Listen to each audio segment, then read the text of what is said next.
The Mike Israetel files have been officially leaked, but unfortunately it is an hour long and no one wants to watch all of that crap. So luckily enough, you have clicked on the right video. And before Greg Doucette puts out another video starring the parrot from Aladdin, I can't take it anymore! The guy is a 5'6" manlet, a hobbit if you will, just like Coach Greg. I'm gonna shorten all of the information that you want down into just 8 minutes so that you can stay well in the loop as to how cooked Mike Israetel actually is. And just recently, after the publishing of Solomon Nelson's video exposing Mike's thesis that earned him the name Dr. Mike with his so-called PhD, which if you're not sure what PhD stands for, in Mike's case, it gets him the name pathetic, half-assed, and dreadful. Probably the closest thing that you'll get to a bathtub scientist practitioner. I'm both on a raw IQ scale smarter than almost every coach, maybe every coach. And I know more about physiology, body responses, etc. than they do. Now, do you guys ever remember that dumb kid at school that would just copy like some semi-smart kid's work, but just change a few words up to make it look like his own work? That's pretty much what Dr. Mike has done here with his PhD findings. His entire premise of research was already just such a generalized sports science. The thesis doesn't test new models, question prevailing assumptions, nor integrate competing viewpoints. The lack of originality in the thesis is therefore not surprising. Basically, what his thesis and research showed was that stronger athletes have more muscle and power output. Yeah, I'd probably say so, bro.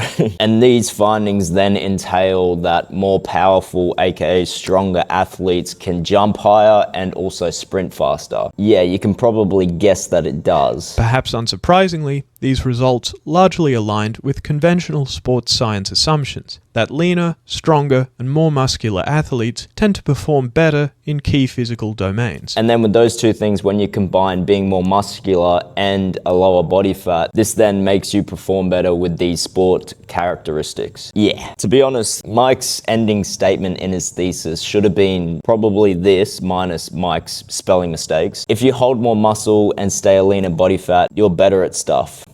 Basically the conclusion he came to. They should honestly add these findings into the 3rd grade curriculum of Summer Heights High. How is it okay for you to bully Ben? Because he's a ringer.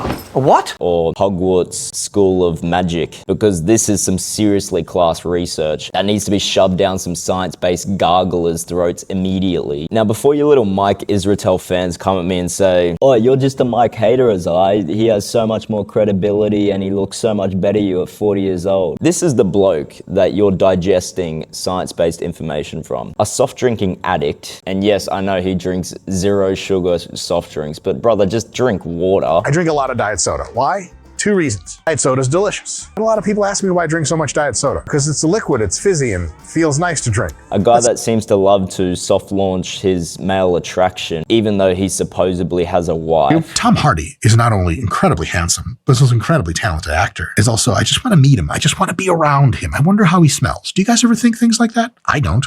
That's sinful. And also says that Hussein is likely drug-free. I think Hussein is likely drug-free. Yes, I do. Yes, I actually think that. Yeah, righto, brother. And in that video, by the way, as extensive as his evidence goes, is, oh, Hussein Farhat did a bodybuilding show where they drug tested everyone, so how could he have passed that? First fact is that someone at that bodybuilding show confirmed that it wasn't even a drug tested bodybuilding show, so Hussein Farhat didn't even get drug tested. So you can take that as supporting proof. Then he showed me the picture of him at the same show as Hussein and said, that was me at the show. Nobody was tested. It was all bullshit. No testing at all. You have my word. They pretend they would test and charge us for it, but they did not test anybody as far as I am aware of. And Mike Israetel has literally trained with Hussein before. Why would he not, before uploading that video about him most likely being natural, why would he not ask Hussein himself if he got drug tested before publishing it in a video on his channel? Is completely beyond me. You're just spreading false information. It's just another case of Mike Israetel just yapping about crap. because he's in this little cult with this Milo guy that has come out of the woodworks. By the way, I'd love to see his PhD. That'd probably be laughable as well. Just another case of how Mike's abundant researching and analysis results extend to his science-based ego. Now back to Mike's pathetic cover-up on the countless thesis errors and spelling mistakes in his PhD. Straight after Mike got exposed for his research, he restricted access to his thesis from the University of Toxic Waste website. He then got his buddy Milo to back him up and say his thesis was just a rough draft, so here's the real polished dog shit. It's all good now, come and read it. Then goes and says on his Instagram story, oh sorry, take backsies, the thesis Solomon examined in 2013 and in his video was the right thesis. And there were just some like clerical errors, which is why it looked a little bit funny. I mean, this guy's just doctor make it up as you go. These so-called errors in your table have your athletes being minus 1.6 years of age. Were you analyzing this athlete while he was still in his dad's nutsack? And now you're currently saying that you gave your buddy Milo multiple drafts of your thesis. But then Milo goes and says himself in his own video that Mike only gave you one draft, one singular document. None of it is adding up whatsoever. There's a lot going on beneath this than all of you guys know about, to be honest. He's obviously got a lot of friends probably back at the university that are trying to cover up this story with him. He's got Jeff Nippard trying to cover up this story with him. I mean, he seems to be friends with Hussein Farhat. Hussein Farhat's probably going to start defending him. This Milo guy, I don't even know much about him, but from what I've seen, it's atrocious. It's just, what kind of stuff it no one's going to notice approach is this to a proclaimed doctor, by the way, that is incredibly smart and far more intelligently advanced than any other sports scientist that you are absorbing information from as a science-based bro. Now, what do I think Mike is doing as I am talking right now to try and mitigate this whole Category 5 hurricane of convictions to his doctorate title? Probably, honestly, going back to the drawing board with ChatGPT, sketching up another freaking draft for his thesis. Now, without making this video a million years long, what should you take away from this evidence against Mike? Maybe Mike is not so trustworthy with what he preaches. Maybe the immense stress to covering up lies like this is the reason for his baldness. Maybe his ego most definitely cannot be tamed and he will never be wrong and you are always dumber. You've never met anyone with as much willpower as me.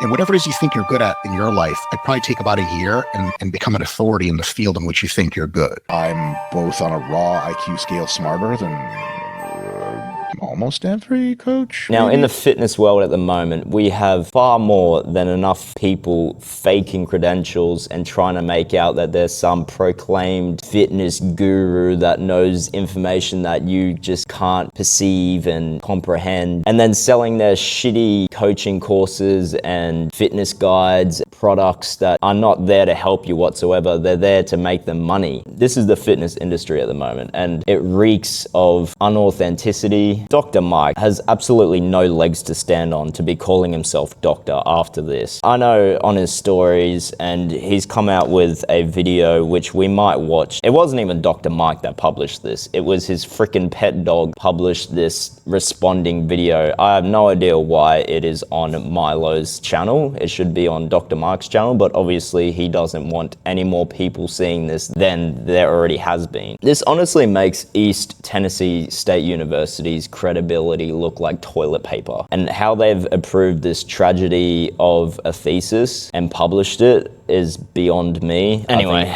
I'm gonna include the rest of this in another video. Also, if you want to cop any of my first ever fitness drop, there will be a link in the description. If you want to purchase any of the fitness products that I'm partnered with, I've been taking NMN by OMRE, which has been an amazing supplement for me to stay very energetic throughout the day whilst being very low body fat, with benefits that I've noticed myself in my own day-to-day life. Then click on the link in the description. But yeah, thanks so much for watching, guys, and I'll see you in the next video. Peace.